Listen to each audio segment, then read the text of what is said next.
सनातन शास्त्रों का मजाक उड़ाना, हिंदू देवी देवताओं को अपमानजनक शब्द कहना या फिर पुराणों को माइथोलॉजी कह देना, बैकवर्ड कहना, ये सब आजकल फैशन बन गया है आधुनिक कहलाने के लिए। लेकिन मैं आपको बताऊं, चाहे वेदों की हो या पुराणों की भी हो, जितनी बातें हैं, जितनी कथाएं हैं, जितने श्लोक हैं, जितने सूक्त हैं, जितने मंत्र हैं, सबके पीछे बड़ा वैज्ञानिक कारण है। अभी मैं खबर पढ़ रहा था कि माइक्रोसॉफ्ट ने ऐसे कर्मचारियों को भी बाहर निकाल दिया है जिन्होंने एआई डेवलप किया था, आर्टिफिशियल इंटेलिजेंस। और उन्होंने जिस आर्टिफिशियल इंटेलिजेंस को डेवलप किया था, अब वही एआई उन लोगों की जॉब खा गया है। ठीक ये कथा है भस्मासुर की। आपने कथा सुनी होगी कि भगवान शिव की तपस्या करता है और उसके बाद भगवान शिव प्रसन्न हो जाते हैं और वो मांगता है कि प्रभु जी, मुझे ऐसा आशीर्वाद दे दीजिए कि मैं जिसके सिर पे हाथ रखूं वो भस्म हो जाए। भगवान कह देते हैं तथास्तु। तो सबसे पहले वो किसके पीछे भागता है? खुद शिव जी के पीछे भागता है। यानी जिसने डेवलप किया उसी के पीछे वो भागता है, उसी को खत्म करने भागता है, वही शिव जी जो कि डेवलपर हैं उस सॉफ्टवेयर के। ठीक यही घटना माइक्रोसॉफ्ट के साथ हुई। अब हमारे यहाँ बहुदेववाद नहीं है, एकाधिकैकवाद है। एकाधिकैकवाद में क्या होता है, ध्यान से सब, कई लोग ना समझ लोग, मूर्ख लोग ये कहते हैं बहुदेववाद है, बहुत सारे देवी देवताओं की पूजा की जाती है। नहीं, एकाधिकैकवाद है। आप समझिए इस बात को। एकाधिकैकवाद क्या होता है?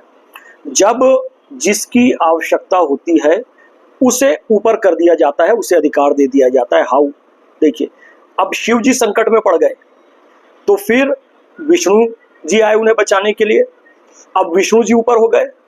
कैसे? विष्णु जी ने मोहिनी का रूप धारण किया, भस्मासुर मोहित हो गया। विष्णु जी जैसे जैसे नृत्य करते गए, भस्मासुर वैसा वैसा नृत्य करता गया। मोहिनी का रूप उन्होंने धारण किया था और फिर जैसे ही विष्णु जी ने नृत्य करते करते अपने सिर पे हाथ रखा, भस्मासुर ने भी अपने सिर पर हाथ रखा और वो खुद ही भस्म हो गया। कहने का मतलब ये है कि आपके पास हमेशा कोई ना कोई विकल्प खुला होना चाहिए। आपको अपने आप को सुपीरियर नहीं समझना चाहिए। एक ना एक ऑप्शन आपको साथ में लेकर चलना चाहिए, जो कि सनातन की इन पौराणिक कथाओं की शिक्षा है कि शिव जी देवों के देव, महादेव, सब उनकी पूजा कर रहे हैं। देव भी, दानव भी महादेव हैं, लेकिन वो भी संकट में पड़ सकते हैं। तो वो भी एक विकल्प लेकर चलते हैं विष्णु जी के रूप में, और विष्णु जी आकर उनकी मदद करते हैं। अब देखिए, विष्णु जी राम जी के रूप में जन्म लेते हैं, अवतार लेते हैं, लेकिन वो खुद फिर किसकी पूजा करते हैं? रामेश्वरम का मंदिर बनाकर शिव जी की पूजा करते हैं। और शिव जी फिर हनुमान जी 11वें रुद्र का अवतार लेकर राम जी की सेवा करते हैं। कभी शिव ऊपर, कभी विष्णु ऊपर।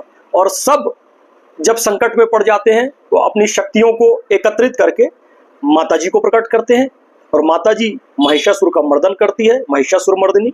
और जब उनको ऊपर किया गया, उनको शक्ति दे दी गई और जब उनकी भूमिका पूरी हो गई तो वही माता जी विष्णु जी के पैर दबा रही हैं। वही माता जी सीता माता के रूप में आ जाती हैं। और जब उन्हें क्रोध दिला दिया जाता है तो आप देखेंगे वही गौरी माता, वही पार्वती माता चंडी का रूप धारण कर लेती है और शिव जी की छाती पर सवार हो जाती है। आप इस चीज की बारीकी को समझिए। कोई देवता सुपीरियर नहीं है। जब जिसकी जहां आवश्यकता हुई उसे ऊपर कर दिया गया।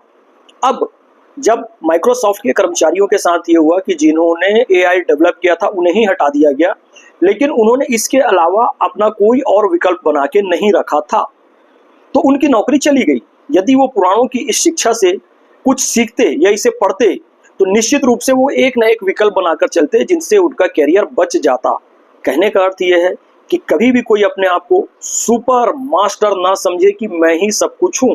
कोई ना कोई भस्मासुर आ सकता है तो कोई ना कोई विष्णु जी उनके पास होना चाहिए, कोई ना कोई शिव जी होनी चाहिए, कोई ना कोई माता रानी होनी चाहिए, कोई ना कोई हनुमान जी होना चाहिए। यानी कि विकल्प आपके पास खुले होने चाहिए। ये सनातन की शिक्षा है। इसलिए सनातन बहुत लचीला धर्म है और इसकी एक भी कथा अनसाइंटिफिक नहीं है। सबके पीछे बहुत गहरा विज्ञान है।